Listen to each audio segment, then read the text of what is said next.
नाज़ आर्टिस्ट भाई वेठा इन साल ॻाल्हाया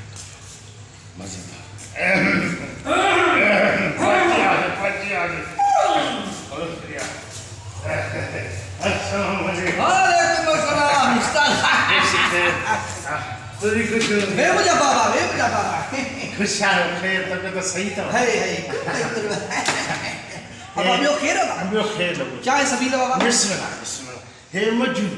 मजू सतार लाड़ असांजो सिंध जो मशहूर आर्टिस्ट भलो अदाकार सॼी संगत के अस्सलाम वालेकुम या अली मदद अल्लाह संगत खुश लगा पिया फर्स्ट क्लास ये जान को सले मौजूद हूं सिंध जी नाले वाली अदाकारा रीमा नाज़ी मौजूद है मुझे उस्ताद काबिल एहतराम असांजो सीनियर उस्ताद नियाज़ शेख जो पत्थर दुनिया में गुलाम कादिर होटल वारो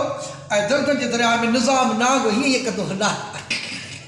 नाग सही नाग अल्लाह हयात ने सब दोस्तन के खुश हो आबाद हो बाबा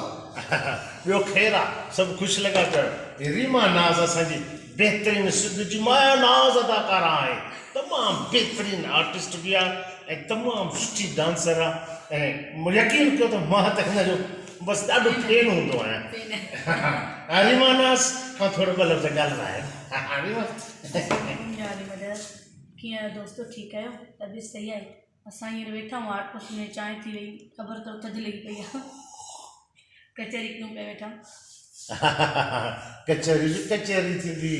ज़बरदस्त कचहरी आहे बाबा तमामु दिलि खोले जेको आहे सो असां कचहरी कंदा आहियूं छो त सभु असांजा आर्टिस्ट आहिनि न हिते सभु फनकारनि सां गॾु हूंदा आहियूं असां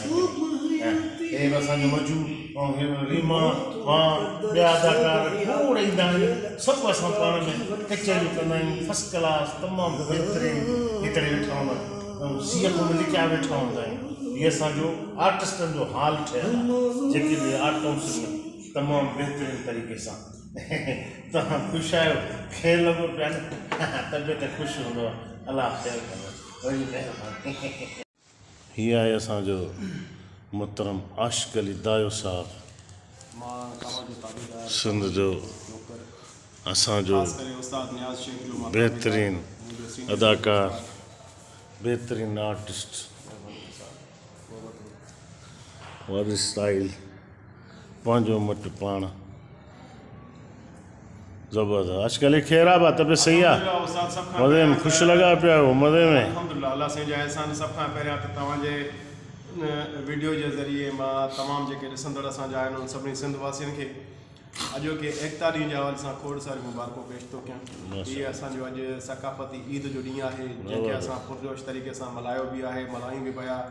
ऐं असां पंहिंजे सकाफ़त खे पंहिंजे कल्चर खे प्रमोट करण जे लाइ सिंधी टोपियूं सिंधी वॻा अजरक पाए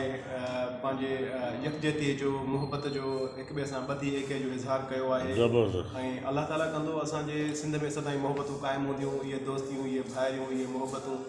इहे सभु क़ाइमु दाइमु हूंदियूं असांजा जेसिताईं वॾड़ा उस्ताद नियाज़ शेख ऐं असांजा ॿिया खोड़ सारा सीनियर सतार लाड़ इन्हनि जी जेकॾहिं शफ़क़त ऐं मुहबत भरिया हथ असांजे मथां हूंदा असां सदाईं सराह हूंदासीं आबाद हूंदासीं शाद हूंदासीं वॾी महिरबानी वॾी महिरबानी मुझे वॾो पुटु अब्दुल जब्बार ऐं नंढो सरताज हुसैन उस्ताद नियाज़ शेख साहब सां असांजो क़ाबिल एहतराम असांजे सिंध जो असांजे लारकानी डिस्ट्रिक्ट जी थिएटर जो हिकिड़ो तमामु सीनियर उस्ताद जंहिंजा सिंध जा नाले वारा अदाकार जेके आहिनि सो उन्हनि में शागिर्द आहिनि ख़ुशि नसीब आहियूं जो अहिड़नि महान कलाकारनि सां असां गॾु बीठासीं ॿ हथ में ॾेयूं इन जी निगरानी में असां स्टेज ते पंहिंजी ज़िंदगीअ जो पहिरियों मूं कदम रखियो धरतीअ जो कसम इहो न उस्ताद धरतीअ जो कसम हो न पहिरियों जंहिंमें हमीद भुट्टो साहिबु असां सभु हिकु ड्रामे में हुयासीं न पहिरियों हुन में हिकु रिहर्सल थींदी हिते पंहिंजो लाहौरी मला में हिन में शालती में इस्काउट अलमहमदी बा इस्काउट जे लॻी त दोस्तो इहो उस्ताद कहिड़ो दौर 87 न 87 यादि अचे थो त ॻोठु ॿार हूंदो हुन टे लाड़कानी लॻ मुंहिंजो ॻोठु हूंदो हो दोदाई खां मां ईंदो हुउमि गालिन नगर में हेलो हाँ अलहमदुलिल्लाह बाबा बाबा न दरिया खान अल्लाह खैर करे अब्दुल जब्बार लाड़ अब्दुल जब्बार पोइ सरताज लाड़ बेहतरीन ज़बरदस्त